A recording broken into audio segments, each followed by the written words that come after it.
The 6.5 is live and on the road here in Las Vegas at OpenText World 2023.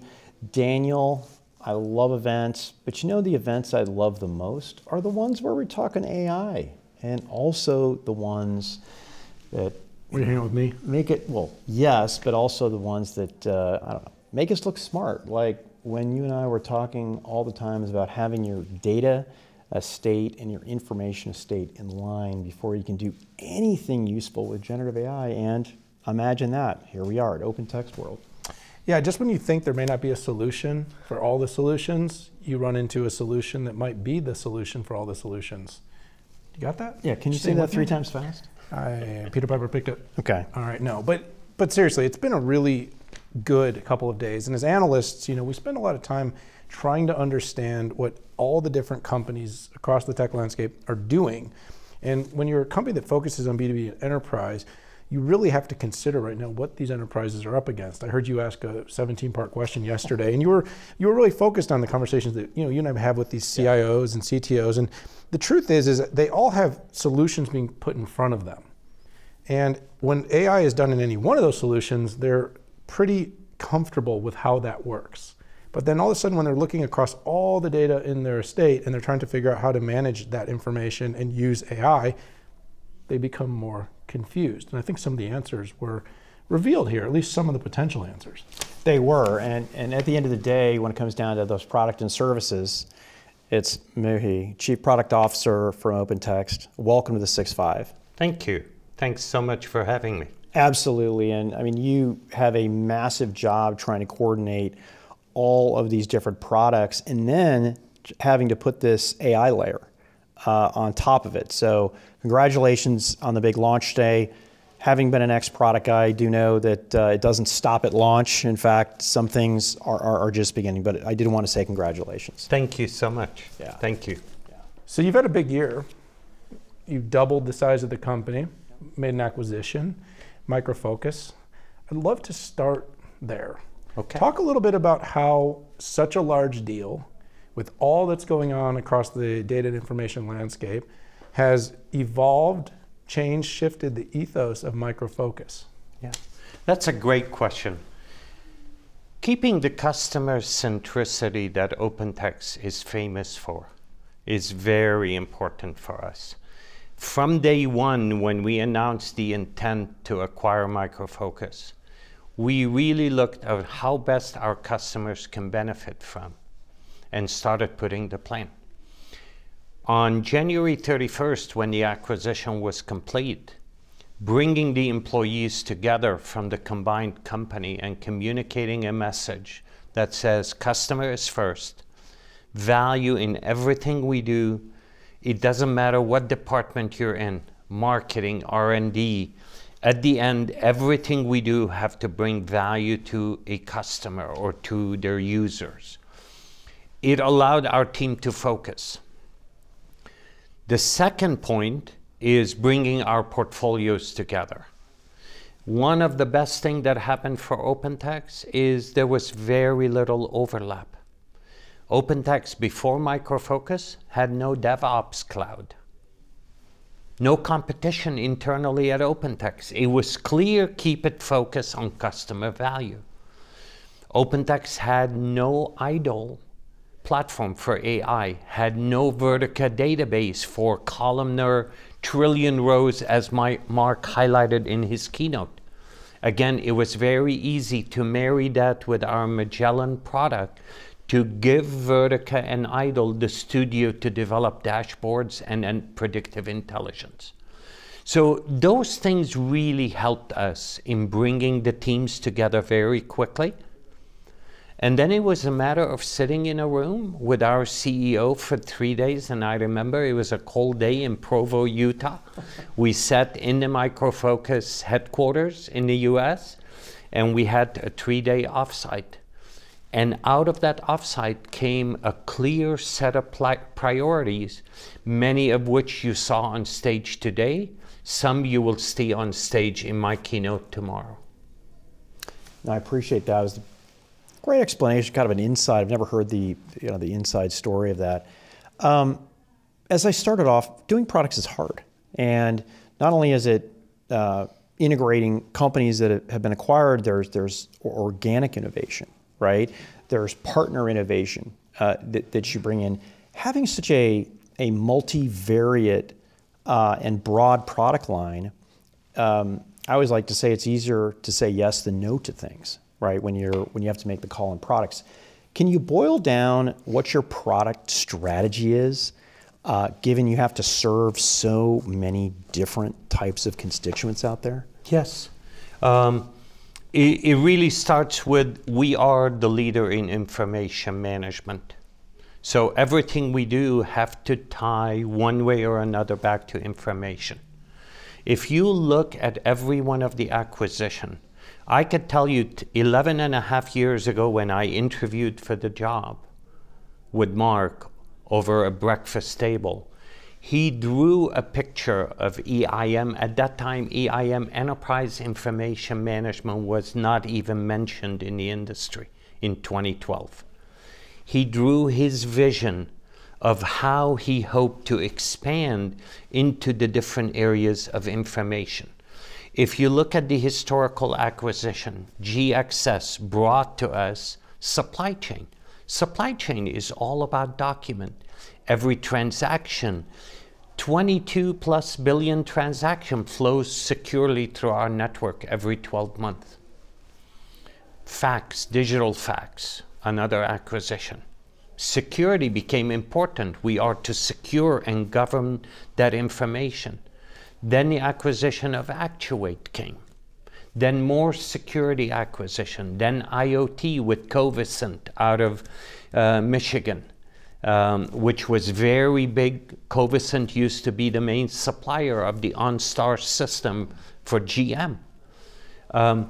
All of that has been really putting the information management puzzle together for Mark and completing the vision he has. So MicroFocus brought to us application modernization with our AMC business unit and moving off the mainframe onto Postgres, much lower cost, open source, and in a hyperscaler of choice. It could be Amazon, it could be Google, it could be Azure, it could be Oracle Cloud, any. We partner with all of them. MicroFocus brought to us DevOps, a new set of information. And MicroFocus brought to us service management, a very important set of information with asset management, universal CMDB, service desk and service management, GNOME for network operation management, which can easily now integrate into our security offering to provide you better detection and response capability in the overall network footprint that you have. So all of that is really completing that information management and then modernizing that information and that portfolio of product. 3 years ago, and Mark mentioned that in his keynote today, we sat in a different form meeting where we discussed and we committed to Mark that everything we develop will start with an API and will be publicly available, documented, to allow partners and customers to extend the solution. If they're in life sciences and they need to build a new application, they can build it and still store the content in Documentum, or still store the content in Core Content or other platforms. Yeah, it's powerful, and I like the whole part about 1,000 LLMs or 1,000 models. Yeah. You know, there's going to be a model, and maybe they won't all be large, by the way. Some will be smaller, and some will be more vertical, and some will be more, you know, horizontal for language and image, but we'll have many. And so I did like that. And you also just alluded to API. API and integration has been a cornerstone of the conversations that we've been having here at OpenText World. You seem to be very focused on it.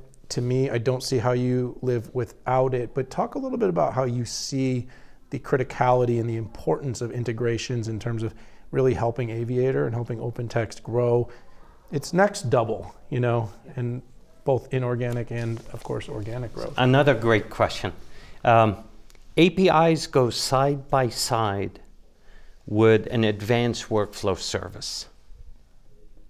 For us, Some of the basics and the foundation we laid is we want information to be as much as possible centralized. Take core content, for example.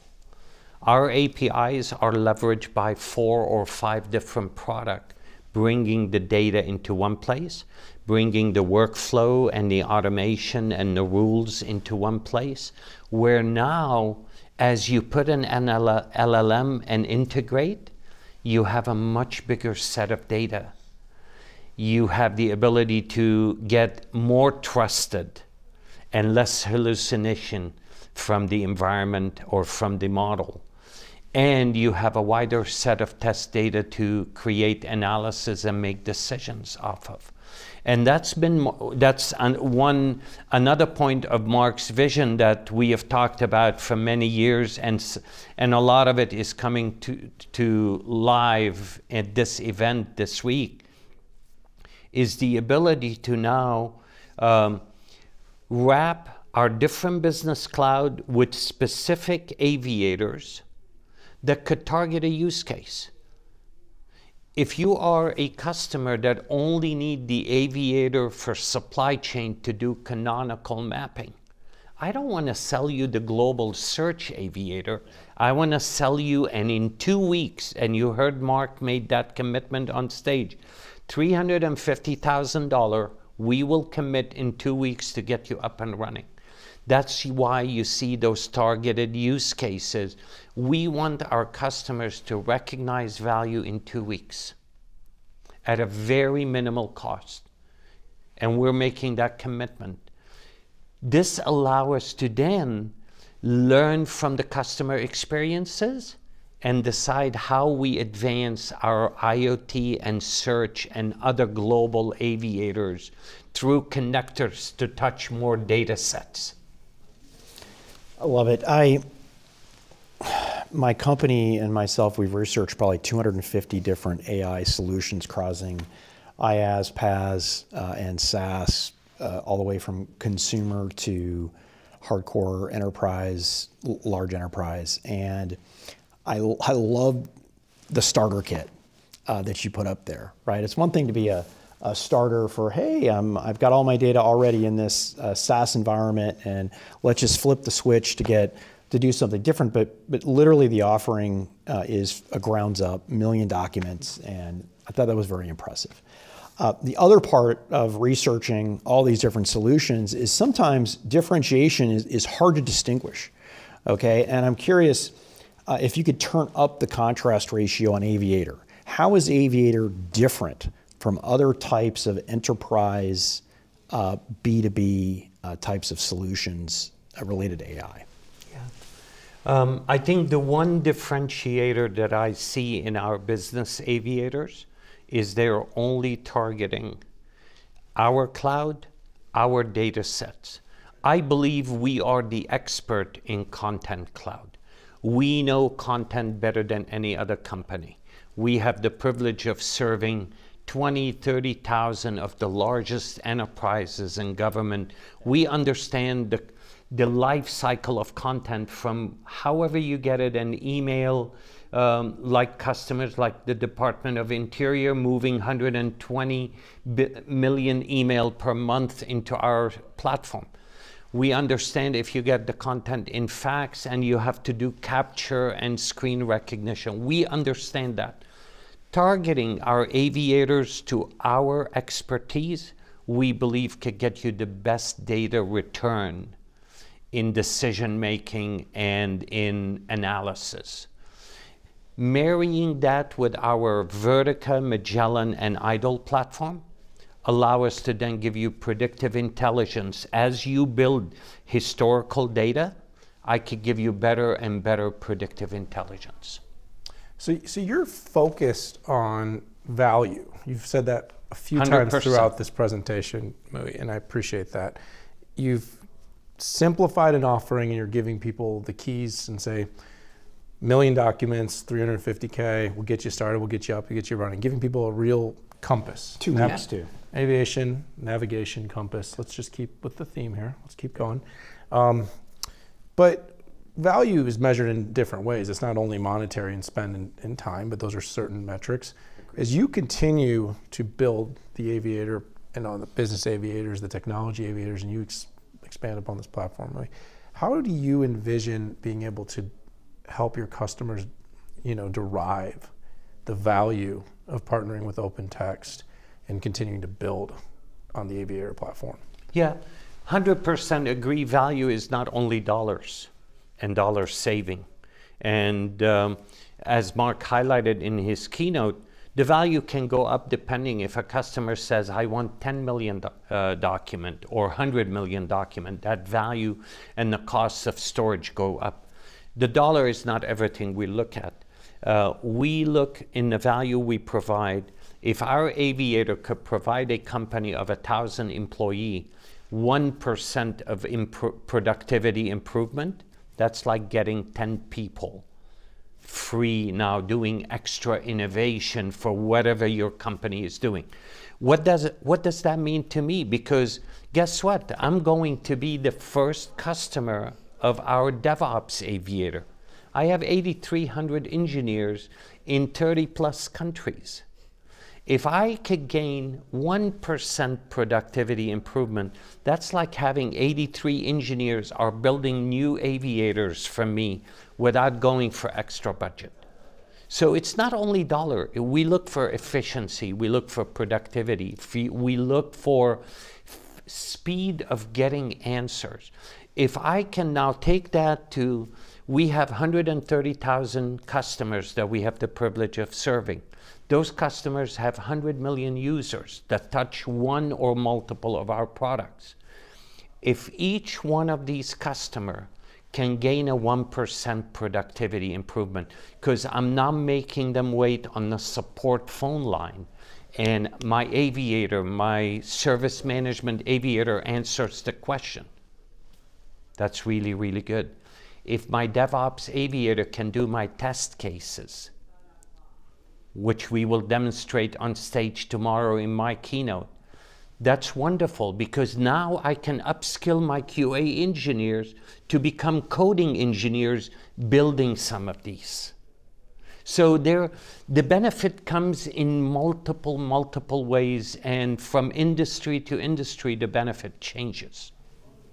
I love that example of 8,300 engineers, 1%.